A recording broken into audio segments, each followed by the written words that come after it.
ఈ పోర్స్ అనేటివి నార్మల్ ట్రీట్మెంట్స్కి వాటికి తగ్గడం కానీ చిన్నగా అవడం కానీ సాధారణంగా జరగదు.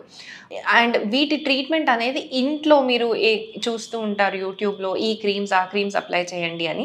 వీటి మూలాన ఎక్కువ రిజల్ట్స్ పోర్స్కి ఉండవు. పోర్స్ చాలా మొండి సిచ్యువేషన్ అండ్ అవి ఒక డర్మటాలజిస్ట్ కానీ ప్లాస్టిక్ సర్జన్ కానీ కన్సర్న్ డాక్టర్ దగ్గరికి వెళ్ళి ట్రీట్ చేయించుకుంటే మీకు మిగిలిన స్కిన్ ఏమీ డ్యామేజ్ కాకుండా సేఫ్గా ట్రీట్మెంట్స్ తీసుకోవచ్చు.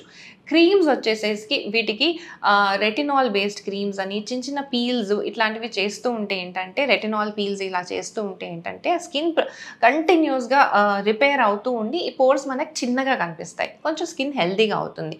ఇంకా కొన్ని లేజర్స్ ఉంటాయి, MNRF అని, ఇట్లాంటి లేజర్స్ చేసినప్పుడు స్కిన్ రిపేర్ సిస్టమ్ని మనము ట్రిగర్ చేస్తాం. సో కంటిన్యూస్గా కొత్త స్కిన్ ప్రొడ్యూస్ చేస్తూనే ఉంటుంది అనమాట. ఈ ప్రాసెస్లో పాత స్కిన్ రెన్యూవల్ అయినప్పుడు ఆ పోర్స్ కొంచెం చిన్నగా కనిపించి new skin with small pores పుడుతుంది. ఇదొక పద్ధతి. సో ఇవన్నీ కూడా ఏవైనా సరే మీరు ఇంట్లో కానీ మీ సొంతంగా నిర్ణయం తీసుకునేది కూడా కాదు. కంపల్సరీ ఒక క్వాలిఫైడ్ డాక్టర్ దగ్గరికి వెళ్ళి మాత్రమే ఈ ట్రీట్మెంట్స్ చేయించుకోండి.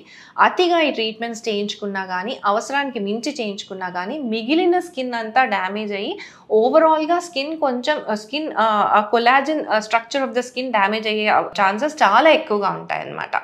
తర్వాత మనం బయటికి వెళ్ళేటప్పుడు కూడా రెగ్యులర్ మాయిశ్చరైజేషన్ స్కిన్ కేర్లో, మన రొటీన్ స్కిన్ కేర్లో కూడా మనకి సూటబుల్, వీళ్ళు ఎక్కువ ఆయిలీ స్కిన్ వాళ్ళు ఉంటారు కాబట్టి ఆయిలీ స్కిన్కి సూటబుల్ మాయిశ్చరైజర్ని పీరియాడికల్గా అప్లై చేస్తూ ఉండాలి. కుదిరినంత వరకు ఫ్రెష్ వాటర్తోని ఫేస్ ఇలా డ్యాబ్ చేసుకుంటూ ఉండాలి. సోప్ ఎక్కువ వాడద్దు, కానీ ఫ్రెష్ వాటర్తోని ఇలా ఫేస్ని డ్యాబ్ చేసుకుంటూ ఉంటే ఆయిల్ ప్రొడక్షన్ ఆటోమేటిక్గా క్లియర్ అవుతూ ఉంటుంది.